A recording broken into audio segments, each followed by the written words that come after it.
The coffee shop smelled of cinnamon and burnt espresso, a Tuesday afternoon refuge for those avoiding the relentless pace of real life.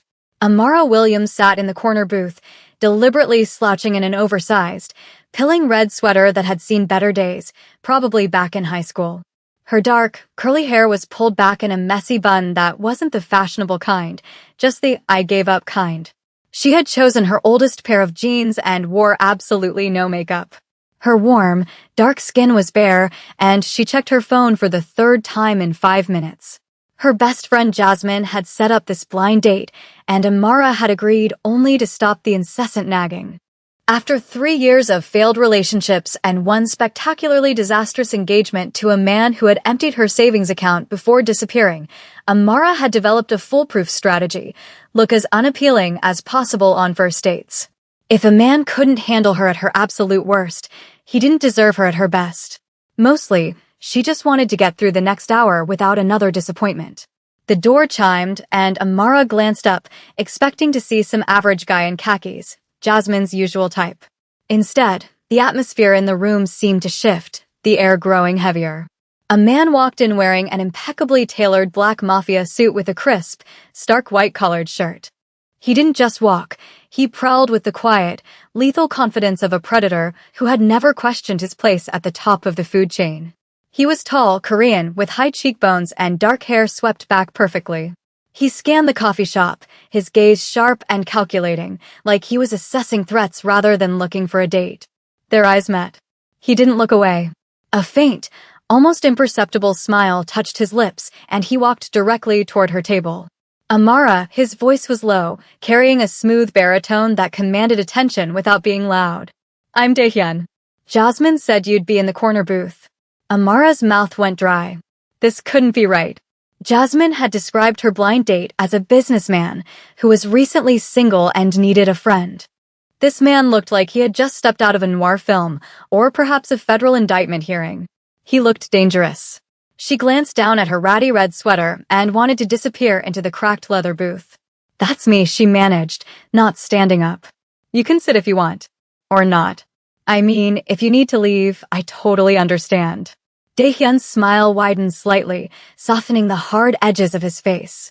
Why would I leave? I just got here. He slid into the booth across from her with a fluid grace that made her even more nervous. I have to say, Jasmine didn't mention you had the most expressive eyes I've ever seen. They are captivating. Amara blinked, confused. Are you sure you have the right Amara? Amara Williams, 25, works at Lincoln Elementary as a third-grade teacher. Lincoln Elementary loves true crime podcasts, has a cat named Langston, and makes the best peanut butter cookies in the city. Daehyun leaned back, completely relaxed despite his stiff, formal attire. That is exactly what I was told. The cookie thing intrigued me most.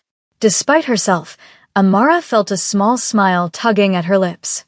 Jasmine talks too much. Jasmine is a talented logistics coordinator for one of my subsidiaries, Daehyun said, his eyes never leaving hers. I have learned to trust her instincts. Your company? Amara's heart sank. Of course, he was Jasmine's boss. Let me guess. You own a consulting firm? Corporate restructuring? Boring spreadsheets. Something like that, Daehyun said vaguely, waving a hand. Import-export, logistics, security solutions. It is a demanding life. I would much rather hear about third graders. I imagine they are far more entertaining than executives worrying about profit margins. A barista appeared at their table. Daehyun ordered a black coffee, his tone polite but final, and Amara ordered a chai latte, immediately feeling pretentious next to his simplicity. Once the barista left, Daehyun leaned in slightly. I have a confession to make. Here it comes, Amara thought. The polite exit. The you seem nice, but speech. I told Jasmine not to describe me to you, he said. I asked her to keep it vague. I have had experiences with women who are more interested in my position than in me. It gets exhausting pretending you don't notice when someone's eyes light up at the mention of influence rather than something you have actually said. Amara studied him carefully. There was something genuine in his expression, a weariness behind the sharp, intelligent eyes. She recognized that look. She had seen it in her own mirror after Trey left, the bone-deep tiredness that comes from being betrayed by people you trusted. Jasmine didn't tell me anything except that you were single and could use a friend, Amara said honestly. I almost canceled 3 times. I'm not really in a dating place right now. Or ever again, possibly. Bad breakup, theft, and abandonment combo special. The words came out more bitter than she intended. Sorry, I'm not usually this cynical. Or this underdressed, she gestured at her red sweater. Full disclosure, I dress like this on purpose. I've been sabotaging my own dates for 6 months. Daehyun laughed, a rich, genuine sound that made a few other patrons glance over nervously. That is brilliant. I wish I had thought of it. I once brought a bodyguard to a set-up dinner. It did not work. She tried to date him instead. Amara couldn't help but laugh. You did not. I absolutely did, he said, his dark eyes sparkling. The relationship lasted 2 weeks before she asked if I could use my connections to get her brother out of a gambling debt. That is when I knew the bodyguard strategy had failed. They talked for an hour, then 2. Daehyun asked about her students, and Amara found herself telling stories about 8-year-old drama and the politics of playground kickball. He listened like she was describing strategic warfare rather than mundane elementary school life. When she asked about his work, he spoke in broad strokes about managing family interests and keeping order, making it sound like high-stakes diplomacy. I should probably go, Amara finally said, noticing the coffee shop was preparing to close. I have lesson plans to finish. Can I see you again? Daehyun asked the question with a directness that caught her off guard. Maybe somewhere you feel comfortable dressing however you want. Though I have to say, that red sweater is growing on me. It suits you. Amara hesitated. Every instinct screamed to say no, to protect herself, to not risk another heartbreak. But something about Daehyun felt different. Maybe it was the way he looked at her ratty clothes and messy hair and smiled like she was exactly what he had hoped to find. Okay, she said quietly. But I choose the place, and I'm paying for myself. Deal, Daehyun said, standing and offering his hand to help her up. She took it, feeling the rough warmth of his palm against hers. As they walked toward the door, Amara's phone buzzed. A text from Jasmine. How's it going? Did you scare him off yet? Amara glanced at Daehyun, who was holding the door open for her, his expression hopeful and kind. She had no idea that the man she had just agreed to see again was one of the most feared men on the West Coast, or that his logistics business was a front for a massive syndicate. She didn't know that Daehyun was a Korean Mafia boss whose name appeared in FBI files, or that his last relationship had ended when he discovered his girlfriend was a mole for a rival gang. All she knew was that for the first time in 3 years, she felt a flutter of something that might have been hope. What Amara couldn't have known was that Daehyun had made a decision the moment he saw her deliberately slouched in that oversized red sweater, making no effort to impress him. He had found exactly what he had been searching for: authenticity. The following Saturday, Amara stood in front of her closet for 20 minutes. She had suggested meeting at the public library's used book sale, figuring it was casual enough to avoid pressure. She finally settled on dark jeans without stains and a soft cream-colored blouse. Minimal makeup, hair down in curls. When she looked in the mirror, she saw a polished version of herself. Daehyun was already waiting outside the library when she arrived. He wore dark jeans and a black Henley shirt, casual, but somehow still radiating danger and elegance. When he saw her, his face lit up. You came, he said, as if there had been doubt. I said I would. Amara adjusted her purse strap nervously. Plus, I never miss this sale. They spent 2 hours wandering through tables of books. Daehyun had an unexpected passion for military history and strategy, which Amara found fitting given his intensity. She introduced him to her favorite mystery authors. My grandmother got me hooked on mysteries, Amara explained.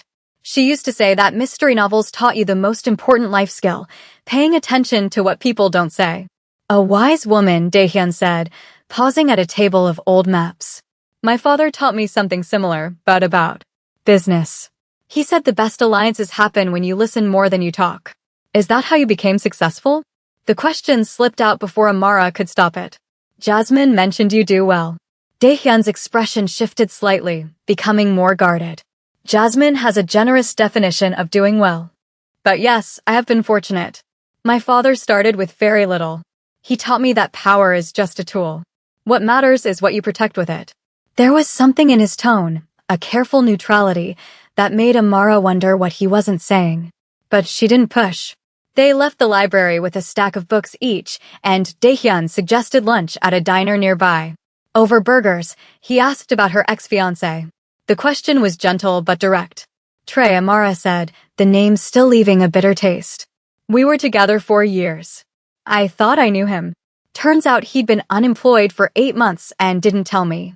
He took out credit cards in my name, emptied our joint savings, and left a note saying he needed to find himself. She dragged a French fry through ketchup. The worst part wasn't the money, though that hurt. It was realizing I'd been so blind. I teach kids to recognize patterns, but I couldn't see the pattern in my own life. Daehyun reached across the table, his hand hovering near hers. You were not blind. He was a skilled liar. There is a difference. What about you? Amara asked. Jasmine said you're recently single too. Ji-yoon, Daehyun said, his jaw tightening. We were together for a year. She was elegant, sophisticated.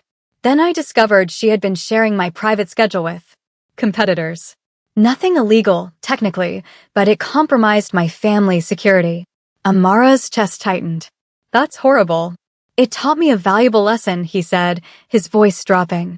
I have been avoiding dating since then. Until Jasmine cornered me and told me she had a friend who needed someone honest. 3 weeks into dating Daehyun, Amara's carefully constructed normal life began to crack. It started small. A black SUV parked outside her apartment building. Men in suits standing on corners near her school. Jasmine looking increasingly nervous. Then, the article dropped. Amara was in the break room when a colleague shoved a phone in her face. Amara, is this you? The headline read, The Syndicate's New Lady? Korean Mafia boss Daehyun Kim spotted with mystery woman. Amara's stomach turned as she scrolled through the article. It identified Daehyun not as a consultant, but as the head of the Kim organization, a powerful Korean mafia family controlling shipping lanes and underground gambling across the state. It speculated about her motives, calling her a sugar baby or a civilian shield. This is insane, Amara whispered. Mafia boss? He's just a... She called him immediately. Dae, tell me this isn't true. His voice on the other end was heavy. Amara, I can explain. I wanted to tell you, but I didn't want to scare you away. Scare me away? You're a mafia boss. That's not something you slip into conversation on the 3rd date. Please, he said. Let me fix this. Come to dinner at my house tomorrow. Meet my family. Once they see you are real, that we are real, the rumors will stop mattering. I teach children, Dae. I can't be associated with the mafia. I keep my world separate, he promised. You're safe. Please. Just one dinner. Against her better judgment, Amara agreed. She drove to the address he gave her, which led into the hills where the houses were hidden behind massive iron gates. Daehyun's estate was a fortress, cameras everywhere, guards at the perimeter. Daehyun met her at the door, wearing that signature black suit and white shirt. I am sorry about the security, he said. It is necessary. This is a bit much, Amara said, her voice shaking. I'm wearing a dress from a department store, and you live in a compound. You look beautiful, he said, taking her hand. My family can be difficult. My brother, Junho, is protective. And my mother, Madam Kim, has specific ideas about tradition. Inside, the house was cold and opulent. They were greeted by Madam Kim, a woman with steel gray hair and eyes that could cut glass. Beside her stood Junho, a younger, sharper version of Daehyun, who looked at Amara with open disdain. So, Junho said, skipping pleasantries. This is the teacher. Interesting choice, Hyung. Very civilian. Junho, Daehyun warned. Dinner was excruciating. Madam Kim asked pointed questions about Amara's lineage and finances. Junho made comments about gold diggers and liabilities. I'm curious, Junho said, slicing his steak with surgical precision. What attracted you to the boss? His money? Or the thrill of the criminal underworld? Amara set down her fork. She had spent weeks being polite, but she was done. Actually, she said, her voice steady. I didn't know who he was. I showed up to our first date in a red, pilling sweatshirt specifically to make him hate me because I was tired of men. I like Daehyun because he listens to me. He respects me. And frankly, if I wanted money, I wouldn't be dating a man whose job puts a target on my back. She looked directly at Junho. So forgive me if I'm not grateful for the interrogation. The table went silent. Madam Kim looked at Amara with something approaching respect. Junho looked stunned. Daehyun was hiding a smile. Well, Madam Kim said. She has a spine. That is good. Suddenly, Junho threw a file onto the table. A spine, maybe, but terrible judgment. Junho, what is that? Daehyun's voice was ice. I had her investigated, Junho said calmly. Did you know her ex-fiancé, Trey, didn't just steal her savings? He borrowed money from the Red Dragons. Massive gambling debts. And he forged her signature on the loan documents. Amara went cold. She owes $200,000 to our rivals, Junho sneered. She isn't here for you, Hyung. She's looking for a payout to save her life. Daehyun turned to Amara, his face pale. Amara, is this true? I didn't know about the Red Dragons, she stammered. I knew about the credit cards. I've been paying them off. I didn't know he borrowed from a gang. I can pay it, Daehyun said immediately. I will handle it. No. Amara stood up. I don't want your money. That's exactly what Junho thinks I'm here for. I am paying my own debts. These are not bank debts, Amara. Daehyun shouted, the mask of calm slipping. These people kill for less. Let me fix it. If you pay it, then I'm just another thing you bought, Amara said, tears stinging her eyes. I came here because I liked you. Not the Mafia boss. Just you. But I can't be part of this world if it means losing myself. She ran out of the dining room. Daehyun started to follow, but Junho blocked his path. Let her go. She's a liability. Get out of my way, Daehyun growled, shoving his brother aside, but Amara was already in her car, speeding away. 2 weeks passed. Amara went to work, looked over her shoulder constantly, and cried herself to sleep. Then, one evening, she found Daehyun waiting in her classroom after school. He looked tired, his perfect suit slightly rumpled. I'm not here to offer you money, he said quietly. Amara looked up from her grading. Then why are you here? To apologize. I should not have let my brother investigate you. And I should not have tried to strip you of your agency, he stepped closer. I respect that you want to fight your own battles. But you are fighting a war you do not understand. The debt to the Red Dragons. It has been transferred. Transferred. I bought the debt, Daehyun said. It is owed to me now. And as your creditor, I have decided to forgive it completely. Write it off as a bad investment by the previous owner. Daehyun, I told you. It is not charity, he interrupted. It is a wedding gift. Or a courtship gift. Call it what you want. I could not sleep knowing you were in danger. You're impossible, Amara said, but her resistance was crumbling. I am a Korean mafia boss, he corrected with a small smile. We are known for being stubborn. But I am also a man who loves you. I love that you wore that ugly red sweater. I love that you stood up to my mother. I love that you value your independence more than safety. He knelt down on the classroom floor, ruining his expensive suit trousers. I cannot promise a normal life. But I promise I will never treat you like a possession. We build a partnership. You keep me human and I keep you safe. Deal? Amara looked at him, this powerful, dangerous man kneeling between tiny third-grade desks. I'm keeping my job, she said. Agreed. And no more secret investigations. Agreed. And if your brother insults me again, I get to punch him. Daehyun laughed. I will hold him down for you. 6 months later, they were married in a private ceremony.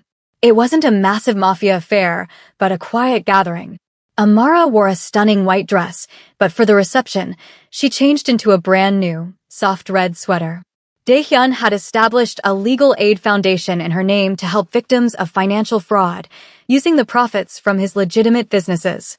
He was still the boss, still wearing the black suit and white shirt, and the world still feared him.